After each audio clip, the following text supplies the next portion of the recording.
Welcome everyone. This is Rachel Lang. I'm the Outreach Director for NCGR, and I am so excited to be here with Ryan Kurczak. Hi, Ryan. Welcome. Hello, great to be here. Thank you. So Ryan, I thought we could talk about your topic for the symposium. You're one of the speakers of the symposium, and you are actually one of two Vedic astrologers who will be participating in this symposium. And so we really value your Ramya was the one who recommended you, and the board unanimously voted for you to be a speaker. Great. And one of the things that we were really interested in is just the unique approach that you bring to Vedic astrology, in that you're working with Vedic techniques and within a tropical zodiac. Right. And so this is again a really unique perspective. And just before we started recording, you were talking about how this would have, like, Vedic astrologers would have, this is something that is new. This is something that, like, they don't like it. Fabric. Yep. So can you talk to us a little bit about how you came into that work? Yeah, well, I had been studying Vedic astrology and practicing for about 10 years. And oddly enough, one day I was getting ready to do a client's year-long report, a solar return report.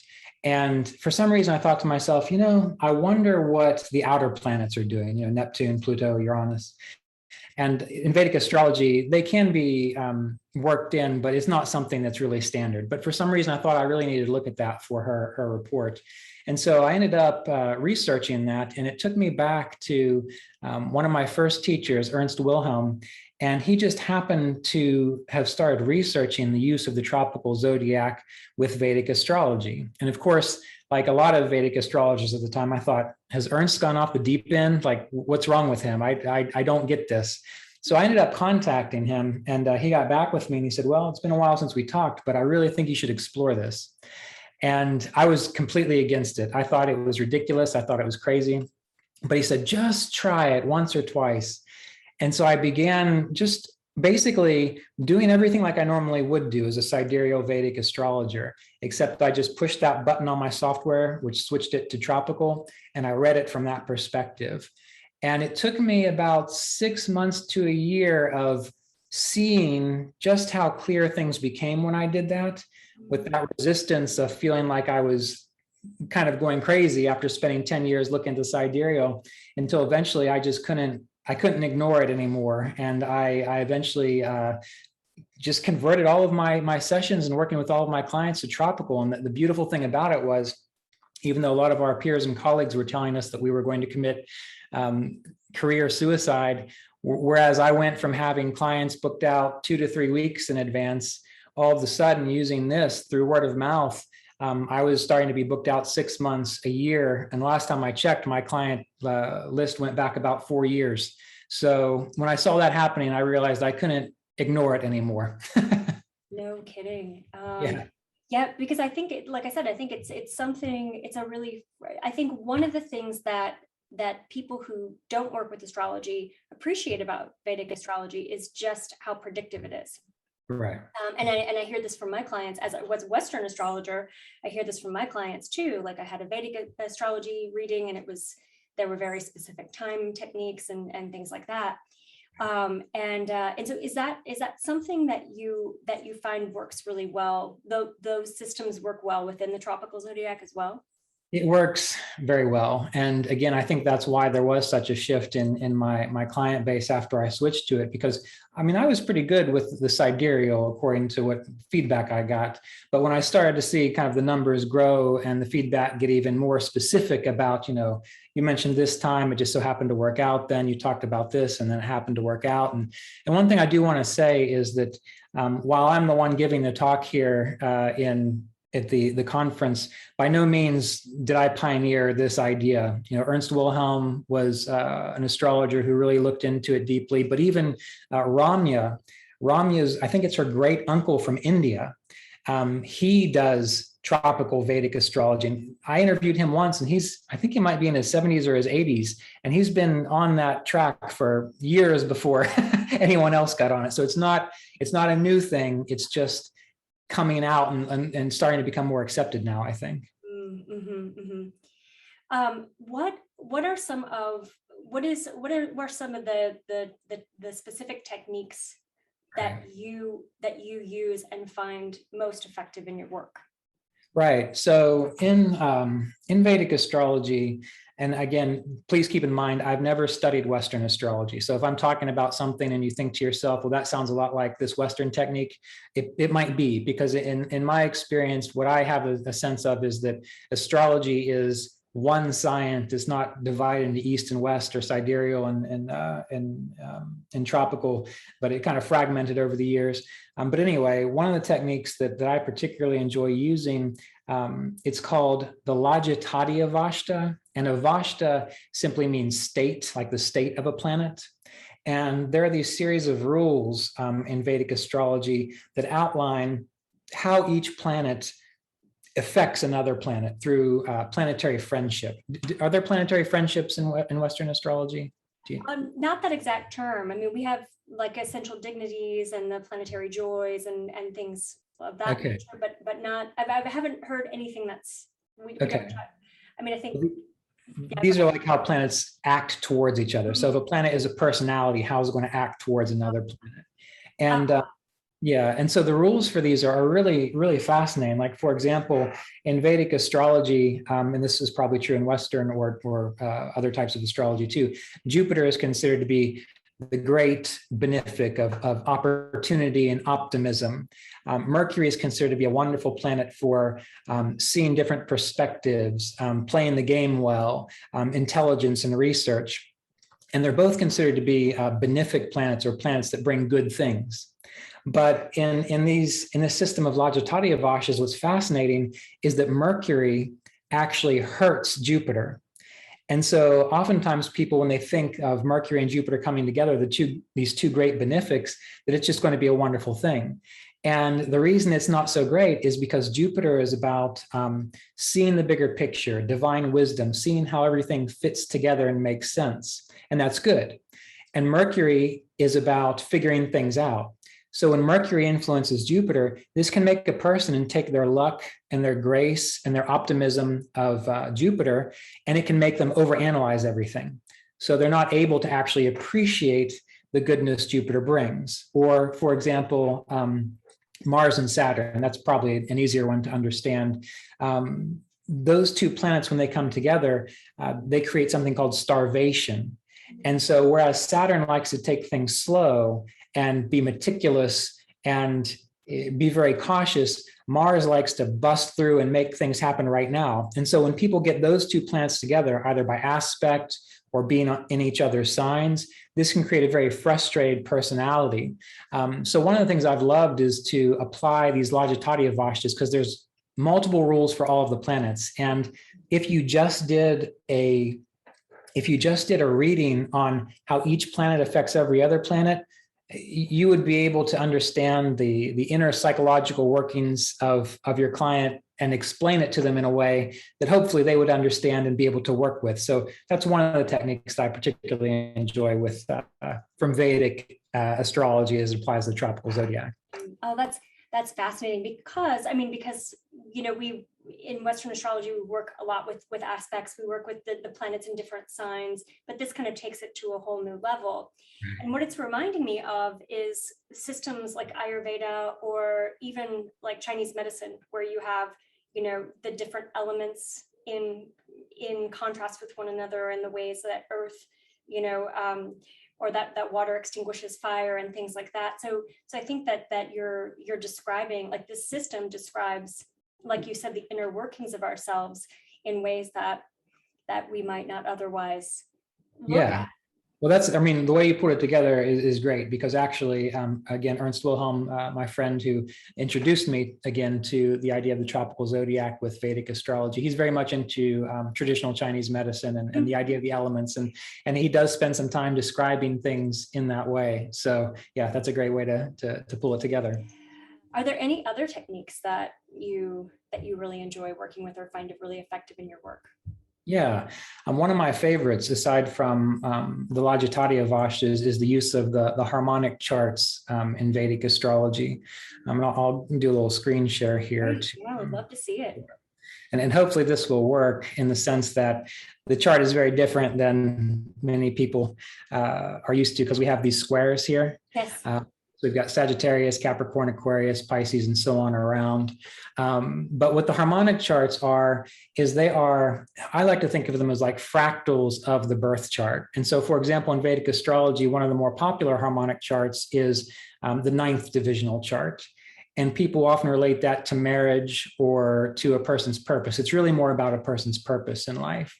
And depending on where a planet is in the birth chart, if Saturn is at 726 of Aquarius, then if we want to look at the Navamsha, the D9, that's going to put Saturn in Sagittarius here in the D9 chart. And again, these harmonic charts are fractals. So they are mathematical versions, in a way, pulled from the birth chart. And what they tell us is more details about the areas in a person's life. So for example, if we look at a person's D9, and can you see this all right here? Yes. Yeah. Okay. If we look at a person's D9, we can look at each planet and get a sense of where are their strengths and their weaknesses going to be. So we'll take Saturn, for example. Well, in the birth chart here, Saturn is in Aquarius, which is Saturn's own sign. It does very well there. And of course, going back to the idea of Lajatatiya Vashtas, we have Jupiter there with Saturn, and Jupiter delights Saturn in the Lajatatiya Vashtas, which means it allows Saturn to do its job better and with more joy. So it helps the person endure with greater grace. It helps the person clean up messes easier, deal with suffering better. But let's say that with this chart, we want to get a sense of, well, how do they handle difficulties when it comes to following their purpose, or when it comes to marriage. And so having Saturn here in Sagittarius, this puts Saturn in an enemy's dignity. Now, enemy dignity is not so good. It means Saturn can't quite accomplish his goals the way he normally would. And to be clear, we need every planet. So to think of Saturn as being in good dignity, that just means he can handle his responsibilities well. So having Saturn in enemy dignity in the D9 will tell us that this person can't handle the stresses of marriage, meaning they might be able to get in a marriage, they might be able to find a partner, but when it gets tough, they're probably going to crack and cave, because Saturn doesn't give them the endurance to deal with the issues. And the beautiful thing about these harmonic charts is we have, let's see, where is it here? Where are you? I have to pull them up one by one, but we have all different kinds. So we have the Hora for finances, the Drekana for our courage and our siblings, the Chaturtamsha, the D4 for our greater wealth. We have the Dasamsha, which deals with our ability to be successful in the world, the ability to do what it takes to become great within the world.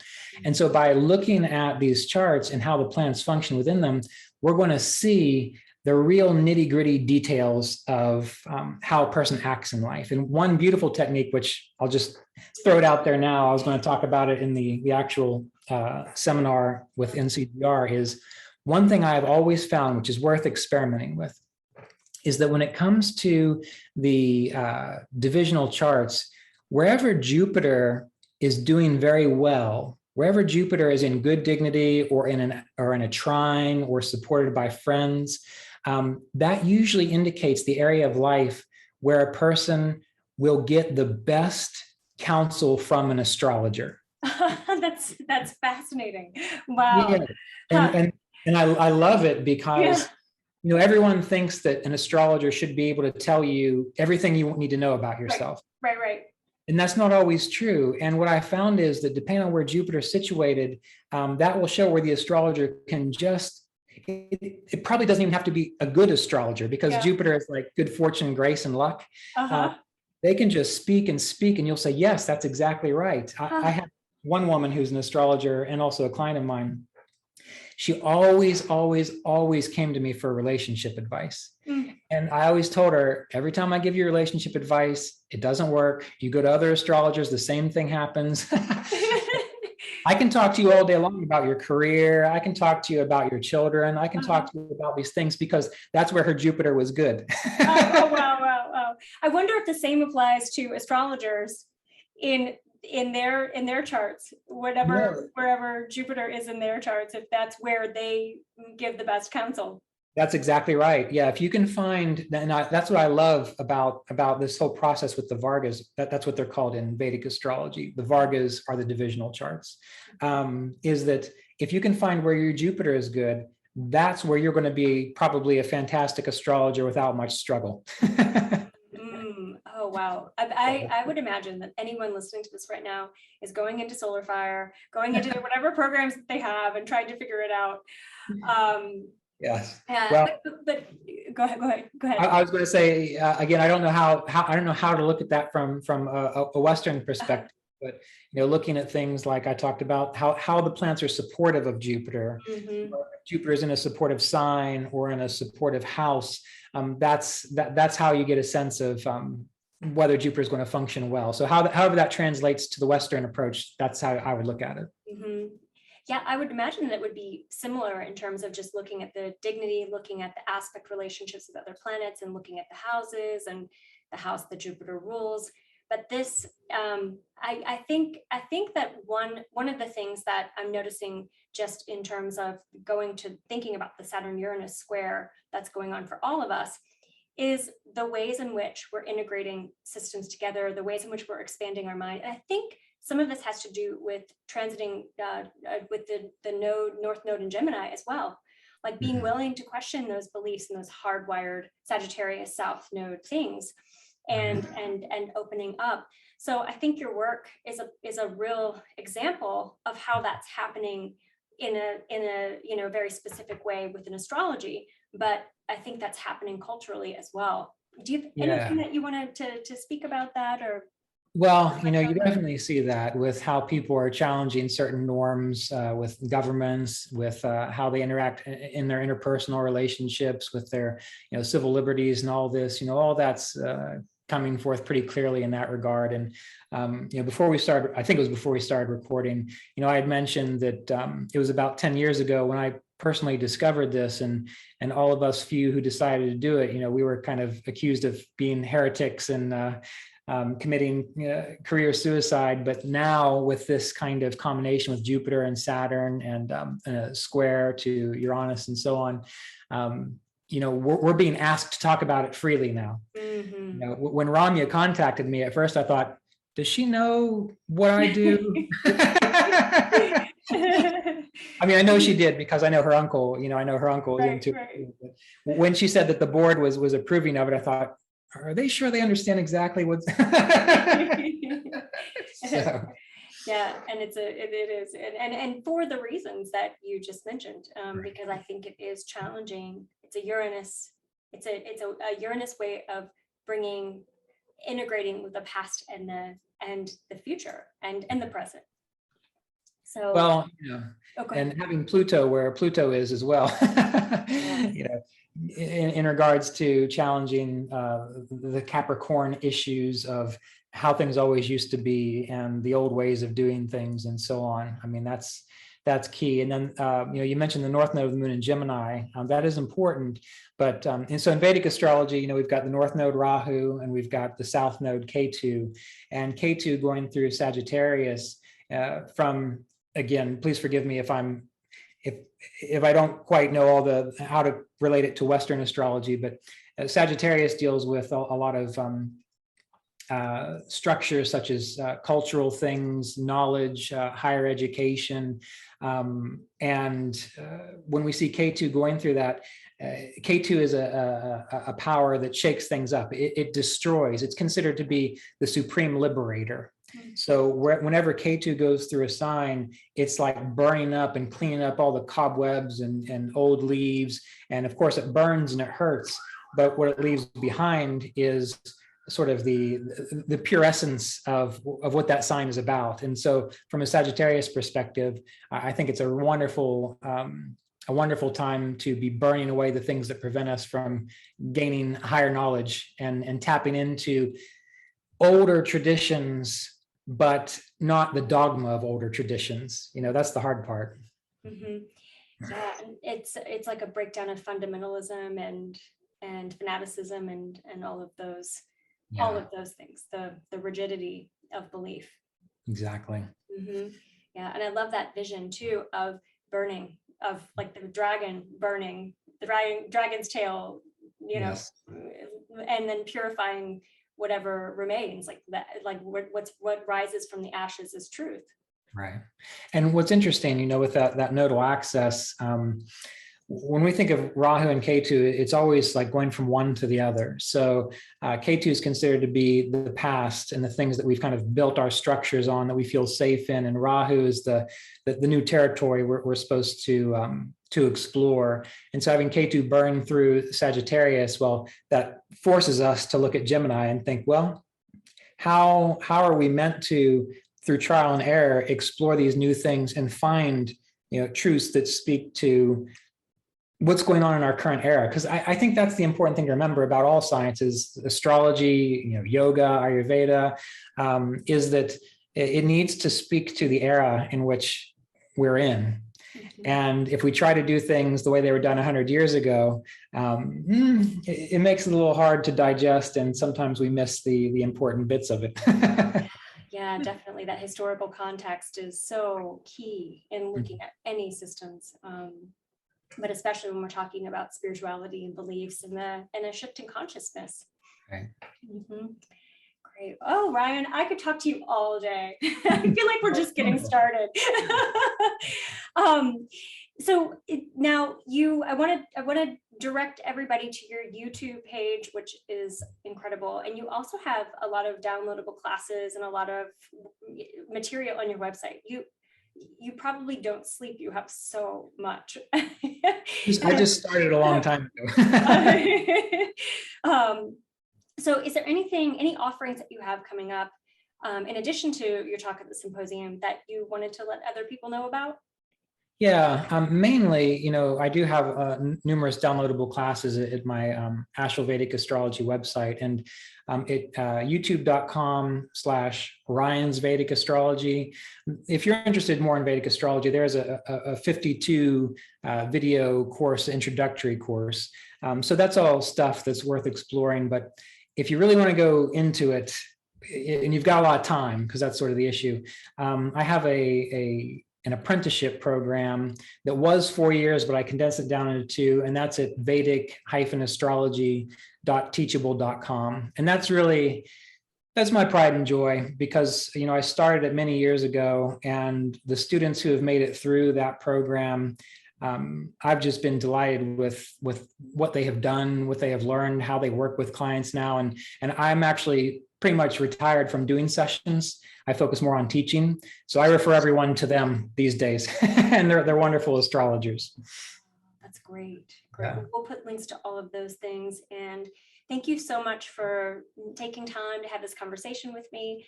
Sure. And I'm really looking forward to your talk at the symposium. Yeah, thank you. It was really wonderful, and it was really wonderful to meet you too. You too. Take care.